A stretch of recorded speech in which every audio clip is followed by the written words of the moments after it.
Sup you beautiful people. Hope you've had a fantastic day. Welcome back to another new episode of What If Naruto was the conqueror of the Shinobi world. If you guys enjoyed this what if, comment down below and let me know. And go ahead and check out other what ifs in the channel after watching this video. Don't forget to subscribe and leave a like, and also share this video with your friends. So now let's start this video. As his mother disappeared, the blonde felt nothing but loneliness. The bright sun that seemed to shine his face in the darkness slowly disappeared, the quarters disappearing under shadows. Darkness surrounded him everywhere. Naruto's dried tears on his cheek, his blue eyes seemed ice cold on the outside, his hands in front of his eyes. The blood of Mikoto Kacchan, he knew his hands were clean, no trace of blood, and yet he couldn't stop himself from seeing the blood, dark blood. He kneeled to look closely at something below him, seeing himself underneath, almost seeing himself in a mirror. Yet he could feel the water below his feet, almost like standing in the ocean. His reflection looked different, with eyes he had never seen before. It looked like the Rinnegan, but it was red like blood, with 3 Tomo in each ring. His reflection looked at him and stretched out his hand, almost inviting him to join him, to feel the power he could have, a power beyond anything. Naruto tried to feel something around him, yet he couldn't feel the fresh feeling of water, or the life deep inside the ocean, or any wind caressing his body. I'm a failure, Naruto whispered to his reflection. The memory of Shisui flashed in front of his eyes like a flash of light turning off and on. Protect Itachi. Naruto fell on his knees, his hands below the water slowly started sinking into the darkness, the dark ocean almost calling to him, to accept the darkness, to accept the reality, this world, what was the point of it? To join his reflection. His whole body started sinking below, the water ice like cold and dark as a starless night. No moon to shine the road, no sun to warm him. Nothing. Half of his body sank until he felt a touch from above him, like a fire suddenly shining on his chest, calling to him. A hand grabbed his hand with the sun symbol, forcing him to see up towards the light. His blue eyes saw his Kacchan, his Tuchan, his Uchiha family, Kurama, everyone who ever loved him. Don't ever give up, my son, no matter how things might change. Never forget who you are. His Tuchan grabbed his hand, slowly helping him to stand up and not sink. My Sachi, I will always be with you in every step of your journey. You truly are a kind child. His Kacchan grabbed his hand, his body almost rose above the dark water. Take care of Itachi. A family always sticks together, Shisui spoke with his goofy tone, a bright smile on his face, grabbing his hand, rising him further. Remember that family are the people who love you, Mikoto Kacchan spoke with a beautiful smile. Shi and Fugaku grabbed his hand as Naruto finally stood back to his feet towards the light. Opening his eyes, his right hand stretched out, the light hit his face. He squinted and put his hand in front of his eyes. He saw a small figure sitting close to his bed, slowly adjusting to the light. He moved away his hand to see the dog Anbu sitting close to his bed. Naruto wondered why he was here, and his eyes saw a white book lying on his lap, his head almost touching his bed.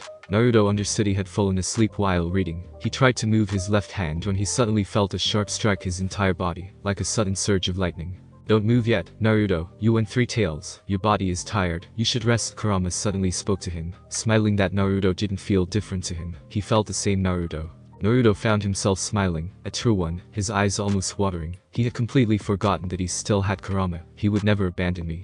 Kurama, thank you for staying with me, Naruto spoke to his friend. He didn't know why, but he missed his furball friend's voice. The feeling almost made him forget about last night. I will always be here, Naruto. Kurama spoke with a proud smile on his face. Flashes of last night suddenly hit Naruto like a sword, blood on his hands, his Kacchan, his big brother. No.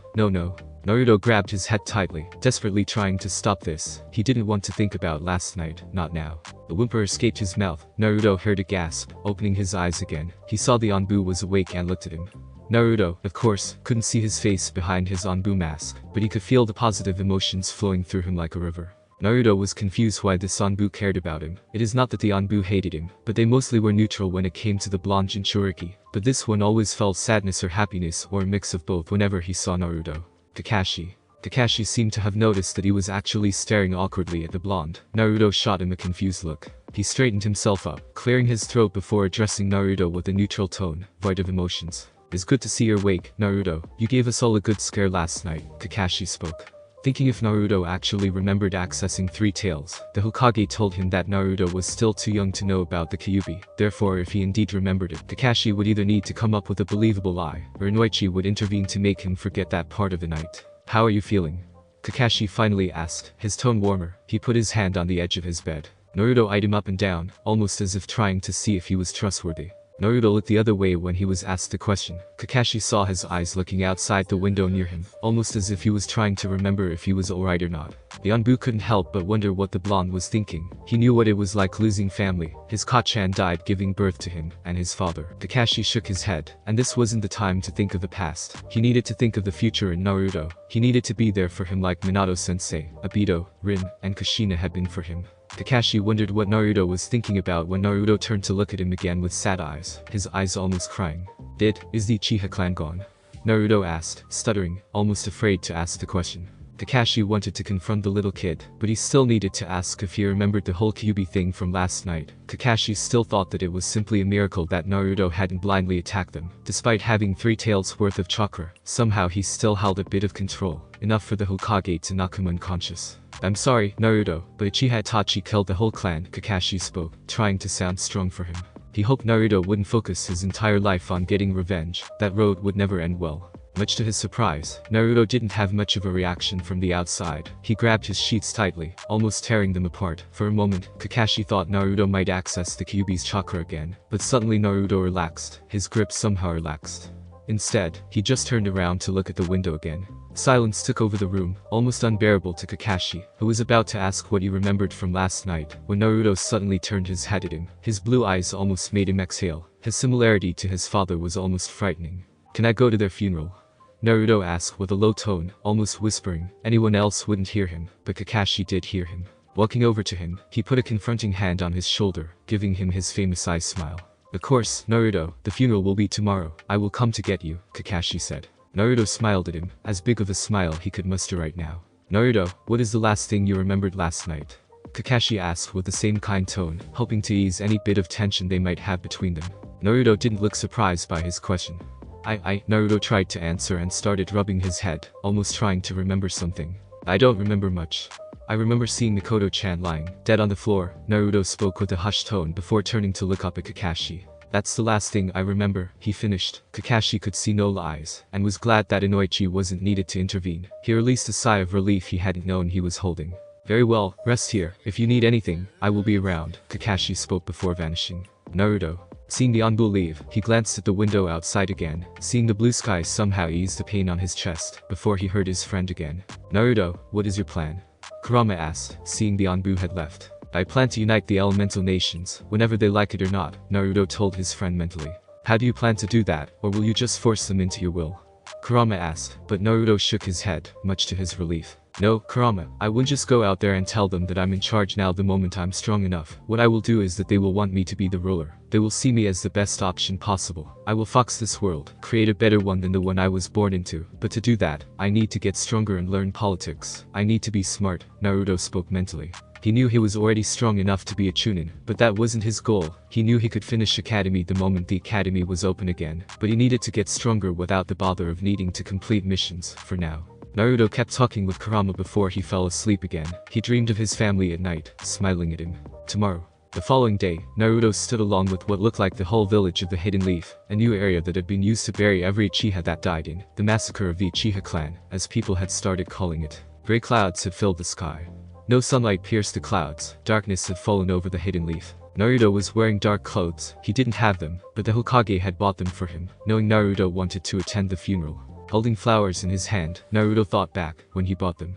He entered the shop and was surprised to see the Ino girl from the academy at the counter reading a magazine. Naruto didn't really know her well. She sometimes would talk with Shikamaru and Choji when he was there, but nothing more than a brief hello.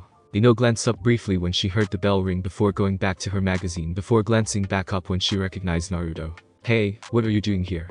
She demanded with a playful tone and with a light blush on her cheeks, leaning closer against the desk. Naruto noticed her sudden rush of nervousness and something else through her body. If it were any other day, perhaps Naruto would have stopped and smiled and maybe started a conversation, but this wasn't the day for that. Naruto looked at her confused, getting flowers. This is a flower shop, right? Ino blushed more but nodded. She instantly went into gardener mode. What types of the flower do you want to buy? There are different types of flowers for a certain subject. Naruto gave the girl a sad smile, love and loss. Ino's eyes whitened when she realized what it meant and guided the blonde towards a bright pink flower with purple dots. This is a sweet pea. It represents goodbye to someone we love. Naruto nodded and picked a couple of them out. Ino led him to another part of the shop where the roses were and indicated a red and white rose. It's a symbol for love, while the white represents silence and devotion. When Naruto had picked up a couple of roses, Ino led him to a row of orange flowers. These are marigolds. They represent death and grief. Naruto picked some of the flowers, and he took them to the counter where Ino told him the cost, which he promptly paid. May I ask who they were? Ino asked softly. Naruto smiled sadly. Family.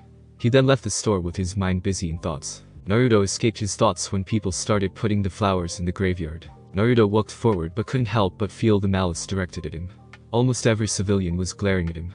It felt like swimming in a sea of anger and hatred, and he was in the middle of it. Naruto perhaps should have cared, but he found himself not caring of what they thought of him. They were stupid people. What they thought of him didn't matter to him. Stopping at Mikoto and Fugaku Uchiha's grave, Naruto managed a small, sad smile. They had been buried together. Naruto felt rain pouring down on him, his tears mixing with the rain on his face, his hair not spiky, the muddy ground below his feet. Naruto heard many crying for the tragedy, some standing silent. Naruto thought back at the first time he visited Itachi's house, the dinner he had. The gifts from Mikoto, his big brother Shisui. His flowers almost fell from his hands. Taking a deep breath to regain his composure, he kneeled down and put the flowers near the tombstone. Fugaku Uchiha, Mikoto Uchiha, husband and wife, father and mother. Turning around, he started searching through the graveyard until he found the tomb of his big brother. Shisui Uchiha, friend and brother, Naruto murmured. He kneeled and gave a small prayer for his big brother. Standing up, he started walking away. Many looked down on him, their eyes glaring down on Naruto. Naruto could hear what they said and felt about him, their words, their accusations, and what they always thought of him. Despite everything, he saved the Hyuga girl, yet people still saw him as the source of all evil. Did you hear? Some say the demon boy caused Uchiha Itachi to kill his clan. I knew he should not have been allowed close to a noble clan like Uchiha clan. What should we do? He has caused enough tragedy. What if he sets his sight on Hyuga clan next? Come on, don't you think this is a bit too much? He's just a kid. He's no kid. He's a monster. Why hasn't the Hokage killed him yet? Naruto said nothing as he heard the words directed to him. The shinobi side of people mainly were quiet. In a way, Naruto wanted to laugh at how stupid most people were. In a way, he was their punching bag. For every bad thing that ever happens to Konoha, he's to blame. Naruto said nothing to them, didn't even bother to glance at them. People like them were not worth the dirt below his feet. Naruto walked silently towards the memorial stone, the last place he would visit today before starting his extreme training. The memorial stone of Konoha held the names of every single man and woman who had died for their country. It was on this very stone that even the names of legend shinobi were carved into it. After a bit of searching, Naruto found his parents' names, Namikaze Minato and Uzumaki Kushina. He placed the flowers on the memorial stone and silently cried for his parents. He wondered if he would ever feel love again, like when his Uchiha family was alive when his father had hugged him when his Kachan. Naruto stood silent as he said a small prayer for them, hoping they were watching over him. Tusan, Kachan, I don't know where my life will lead me. The road that I have chosen will be a hard one. I wish to bring peace to this world for something like this to not happen to someone else after me. If I ever lose my way, I hope you are there to show me the true way. Naruto finished as he stood. A sudden light streamed down on the stone and Naruto from the sky. Turning around, he saw the clouds had moved away just a bit to allow the light of the sun to shine through. Closing his eyes, he left the place ready to face the challenges of the future. The memorial stone seemed to shine in the sun's rays, while the flowers left there seemed to glow brighter. 3 years later, the sound of fighting was heard throughout the forest of death, before an explosion erupted, causing over 100 clones to disappear. In the center of the newly formed crater, stood a 9-year-old Naruto. Since the Uchiha massacre, Naruto had taken his training from serious to the extreme, so much so that even Kurama told him to slow down a bit. Since Naruto knew about the Shadow Clone secret, he used them every day to read about various things, study Fuinjutsu, Genjutsu, and other things, even read about politics and economy despite hating it, even though a clone did the reading. The last 3 years, Naruto had taken upon himself to reach new heights. Despite having the potential to become very strong, Naruto knew he needed allies to support him. He couldn't just suddenly announce that he was in charge from now on. Would be much easier to have allies. The only allies that could come to mind were Kumo. Since he had noticed the more frequent visits from Kumo shinobi inside the village, he wondered what it was all about, but figured he needed to wait. The only other ally he could think of was Kiri. The revolution had started on Kiri a year ago. Mizukage had suddenly decided to kill anyone with bloodlines. Naruto had figured out that someone was using genjutsu on the Mizukage, since no one doesn't suddenly decide that he wants to commit genocide. But that brought up the question, who could achieve such feat? According to Kurama, putting a Jinchuriki in genjutsu is hard enough, but a perfect Jinchuriki like the third Mizukage should be straight up impossible. On the other hand, Sunu was an ally, but an ally to Konoha, not to him. Naruto thought of a way to make them loyal to him. He figured he could come up with something sooner rather than later. He knew out of the 5 shinobi villages, Sunu was at the bottom, but that village could still be a valuable ally.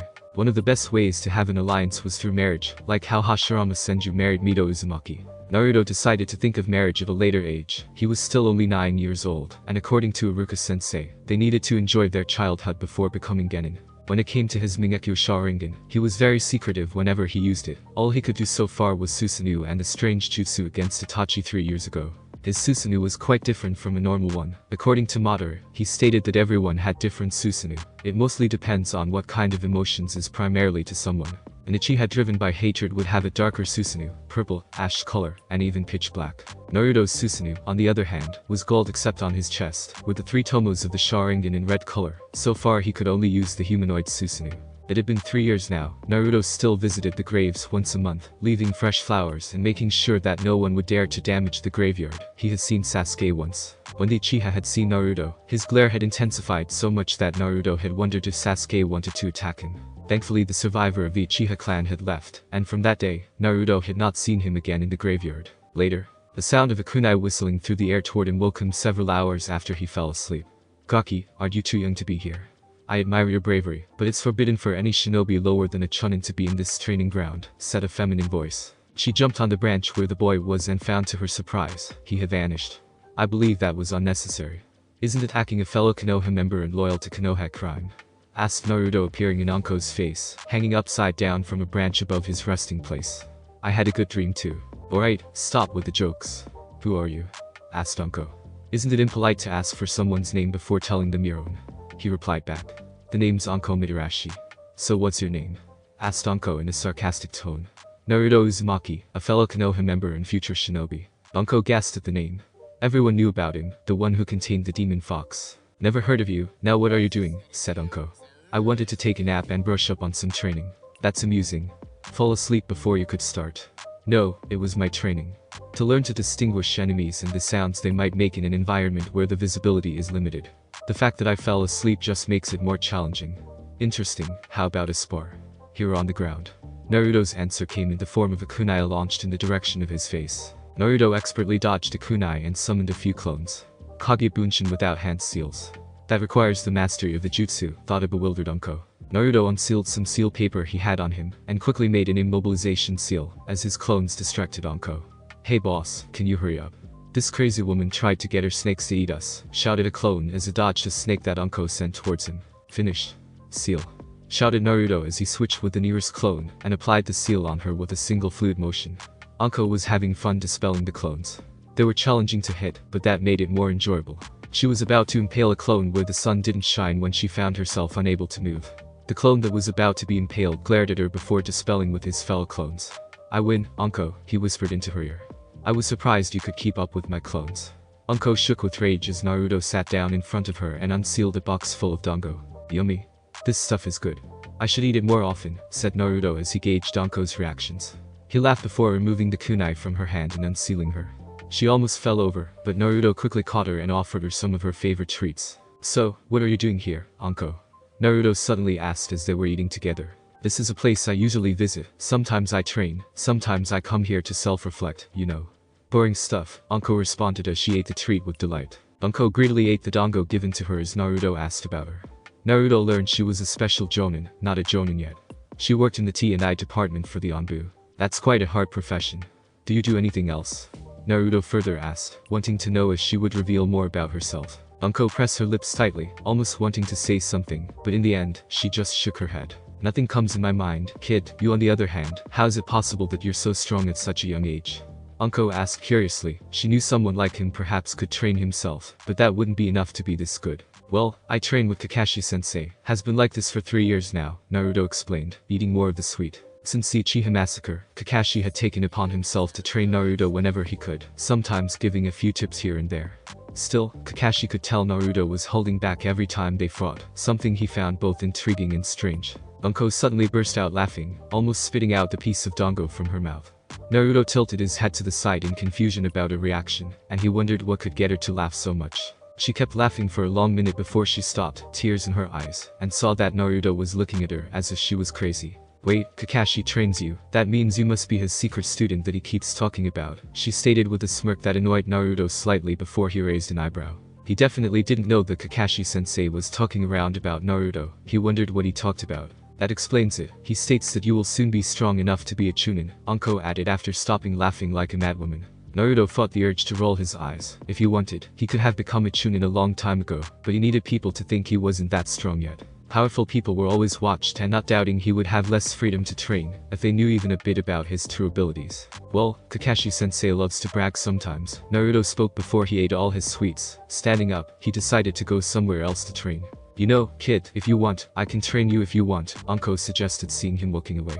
Naruto turned to look at her with a raised eyebrow. He wondered what she could gain from training him. Why? Why would you want to associate yourself with a monster like me? Naruto spoke with a cold tone at the end, almost literally dripping venom. Anko's smile slightly faded at his words. She had been there when an incident had happened, almost causing a riot. Naruto was in front of the Hokage. Beside him stood the whole Shinobi Council. The Civil Council wasn't there, except a guy whose head was in bandages. Sarutobi looked at Naruto with a calculating look, and it had been a year since the massacre. From outside, Naruto hadn't changed much, but he had barely spoken to him since then, in some cases almost refusing to meet him. But now, the man, Doro Kimono, had accused Naruto of attacking him for no reason without any provocation. He wondered what it was all about. Naruto, this man here Doro states that you attacked him without any provocation. What do you have to say for yourself? Hiruzen asked with a dreadful tone. He wondered what could have really happened, and he knew Naruto barely had any love for the village. Still, he didn't think Naruto would actually attack someone without any kind of provocation. I did attack him, but I found his version of how it happened a bit lacking. I was making my way to Ichiraku Ramen when this drunken idiot decided to throw his empty bottle at my head. I just dodged and went on in my way. Naruto stopped letting the information to spread. Almost everyone was glaring at the civil who looked pale. The Kage gestured for Naruto to continue his version of the events. I just ignored him, but then he did something he should never have done. He called my mother who. Naruto stopped letting everyone know what the civil had said and tried to do. Everyone who knew Naruto's mother was Kushina wanted to kill the worm. Calling a woman like her whore was an insult, not mentioning the High Council, and the Kage knew that Kushina had been the princess of Izushigakure. Shikaku paid extra attention to what the reaction of the Kage would be. If it weren't for the Anbu that happened to be there, I would have killed the bastard. Naruto finished with an emotionless tone that made everything cold around the room. The coldness from his tone made everyone feel a shiver through their bodies, and the way Naruto was glaring at the man who had insulted him almost made the man shit his pants. Naruto, of course, knew the Anbu squad followed him all the time, but saying that would bring up questions to Hokage, making him wonder how he knew the Anbu followed him almost all the time. Hiruzen gulped at the tone used by Naruto. It didn't help that Naruto's eyes were the same as someone who was definitely not joking. Naruto, well Doro had no right to attack you and say those words. You should not have tried to. He stopped mid-sentence when Naruto turned his glare at him. If looks could kill, then Sarutobi would already be dead. Hokage-sama, you always told me my parents died protecting this village from Kyuubi. That alone marks them as hero of the village, that died giving their lives for this place. You're the Kage. If a worm like him can go around insulting heroes of Konoha and not get punished, then why should anyone respect you in return if you don't respect your own shinobi? Naruto spat with venom in every word. This caused gasps from everyone in the council, and even Danzo looked shocked at what the Kyuubi brat had said. At this moment, Doro decided that it would be smart to talk. See, this just proves it. This world is like this because of monster like you, he spat with a smirk. Hiruzen expected Naruto to shout in anger, or perhaps get sad, maybe even cry from his words, but Naruto just looked at them dead in the eye. There are no other monsters like me. Only me. What was discussed that day had spread like wildfire. Anko had been surprised, to say the least, when to talk like that to Kage and walk outside with only a pat on the shoulder. But at the same time, Anko knew the truth because of Yugao. Calling Kushina the Red Death of Konoha whore was not just an insult, but straight up shameful. After that day, no one had dared to attack the young blonde or call him names, at least not in front of him. I don't care what people say, Uzumaki Naruto, unlike most of them. I don't care about what people think of you, Anko answered. She almost wanted to say that she had been insulted as well and still was from many shinobi, who still called her the snake bitch, but she held her tongue. She didn't want Naruto to pity her. The blonde smiled slightly at her before nodding in agreement to train together. They started on midday and trained for hours until the night fell over the Konoha. After a long day of training, the blonde had to say goodnight to Anko, who told him to come again to the Forest of Death if he wanted to train again. Naruto stood alone in his apartment as he thought back at the letters left by his parents. 1 month after the massacre, Kurama had let him know that his parents had left something for him in case anything happened. Apparently, Kurama remembered from when he remembered Kushina writing a letter for him, same for his father.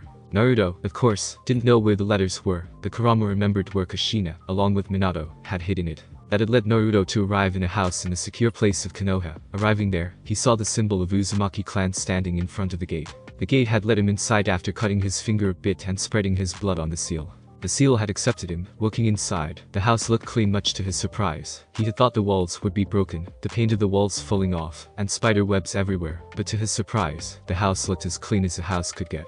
He wondered why but decided that it didn't really matter. Soon Naruto had found a chest hidden inside the house inside. He has seen several things left by his parents. The first things he checked were the letters left by his parents. Dear Naruto, this is your dad, Minato Namikaze. I'm genuinely sorry for the burden I have put on you by sealing the Kyuubi Kurama, if the furball has already introduced himself to you. Again, I'm sorry for sealing Kurama into you as an infant. You have the right to be angry at me, but remember I love you no matter what. I will not be here to guide you, but I am always with you in your heart. If you're reading this, that means Hiruzen-sama has told you about your inheritance. I know I'm not there, but I hope what you find inside will make up a bit for the last 6 birthdays without gifts. I got to go now. Would you please tell Jiraiya-sensei not to try to corrupt you with his books or his behavior? Your father, Minato Namikaze, the Yondaime. Dear Naruto-kun, this is your mother, Kushina Uzumaki. I never wanted your life to be like this, but I write this as you come from my womb. I may not make it through, but know that I love you unconditionally and will always love you, even if I am no longer present to hold and comfort my baby boy. Don't worry.